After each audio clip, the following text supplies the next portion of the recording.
বাধা দিলে বাধ্য লড়াই এবং সেই লড়াইয়ে আমরাই জিতব। চাঁদাবাজির দিন শেষ, সিন্ডিকেটের দিন শেষ, দুর্নীতির দিন শেষ, কালোহাতের দিন শেষ, মাদক ব্যবসার দিন শেষ। দিনের বেলা বড় বড় লেকচার মারবেন আর রাতের আধারে মাদকের ভাগ দিবেন, এই দিন আর নাই। আমাদেরকে বাধা দেওয়ার চক্রান্ত করা হচ্ছে, আমাদের এই পথকে রুদ্ধ করার চক্রান্ত করা হচ্ছে। স্পষ্ট করে বলছি, বাধা দিলে বাধ্য লড়াই এবং সেই লড়াইয়ে আমরাই জিতব। প্রিয় বরগুনার তরুণ প্রজন্ম, দীর্ঘ লড়াইয়ের প্রস্তুতি নিতে হবে।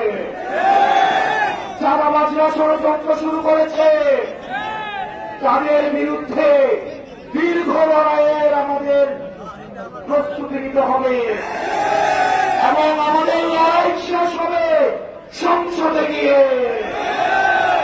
বর্তমানে আপনারা ভালো থাকবেন, সুস্থ থাকবেন। আমরা যখন দেশ গড়তে জুলাই পদযাত্রায় বের হই, সেই জুলাই পদযাত্রায় আমার বরিশাল থেকে বরগুনা আসার সুযোগ হয়েছিল।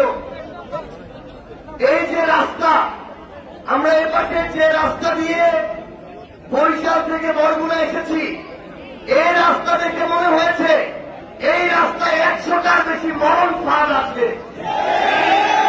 বরগুনার মানুষের জন্য এই রাস্তায় যতটুকু না সোজা রাস্তা আছে, তার চেয়ে বেশি রাস্তার বাঁক আছে। আমরা অন্তর্বর্তীকালীন সরকার সহ আমরা এনসিপির পক্ষ থেকে কমিটমেন্ট করতে চাই এবং আগামী বাংলাদেশে আমার এই বরগুনায় যারা রাজনীতি করতে চাইবে তাদেরকে স্পষ্ট করে একটা অঙ্গীকার করতে হবে যে বরিশাল থেকে বাইপাস হয়ে এই বরগুনা পর্যন্ত এই যে রাস্তা, এই রাস্তাকে এই বরগুনার মানুষের মরণ ফাঁদ হতে মুক্তি দিতে হবে। আমরা বরগুনা শহরের অলিতে গলিতে ঘুরেছি। এই বরগুনা শহরের রাস্তাঘাট দেখে আমাদের শুধু একটা জিনিস মনে পড়ছিল, ওই হাসিনা যে দেশ ছেড়ে পালিয়েছে, আমরা জানতাম ওই হাসিনা এই দক্ষিণবঙ্গকে নাকি উন্নয়নের জোয়ারে ভাসিয়ে দিয়েছে।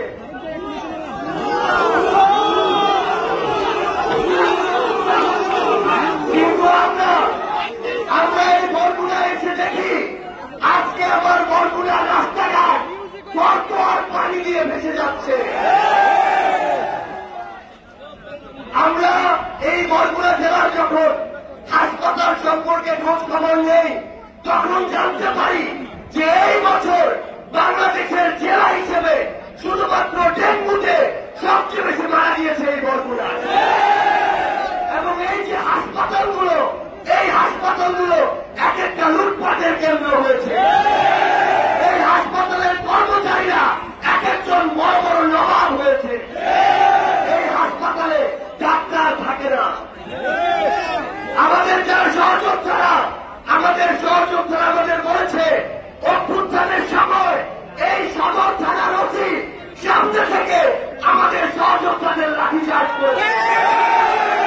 আমরা স্পষ্ট করে বরগুনার পুলিশের যারা রয়েছে, আমরা এসপি থেকে ওসি থেকে সবাইকে বলি, আপনারা বরগুনার জনগণের পুলিশ হয়ে উঠুন। যদি বরগুনার কোন দলের পুলিশ হয়ে উঠেন, তাহলে আগামী বাংলাদেশে আপনাদের আর জায়গা হবে না।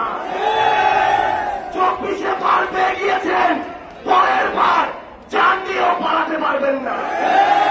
আমরা স্পষ্ট করে প্রশাসনের প্রত্যেকটা জায়গায় যারা আছেন, রাজনীতির প্রত্যেকটা জায়গায় যারা আছেন, আপনারা যেই দলেরই হন না কেন, চাঁদাবাজির দিন শেষ, সিন্ডিকেটের দিন শেষ, দুর্নীতির দিন শেষ, কালোহাতের দিন শেষ, মাদক ব্যবসার দিন শেষ।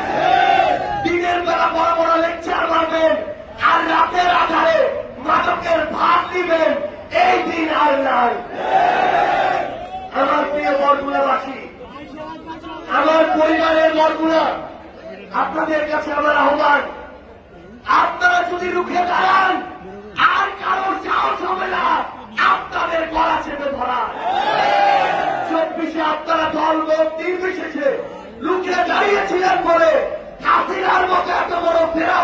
অংশগ্রহণ হয়েছে। আমি আপনাদেরকে অনুরোধ করব, আমাদের জায়গা থেকে আহ্বান জানাবো, যেই দলেরই হোক না কেন, যেই মত ধর্ম বর্ণেরই হোক না কেন, কেউ যেন এই বলগুলায় অন্যায় করে আর পার না পেয়ে যায়। আমরা ঐক্যবদ্ধভাবে ইনশাআল্লাহ আমাদের প্রিয় বলগুলাকে, আমাদের বাংলাদেশকে সামনের দিকে এগিয়ে নিয়ে যাব। ইনকিলাব জিন্দাবাদ।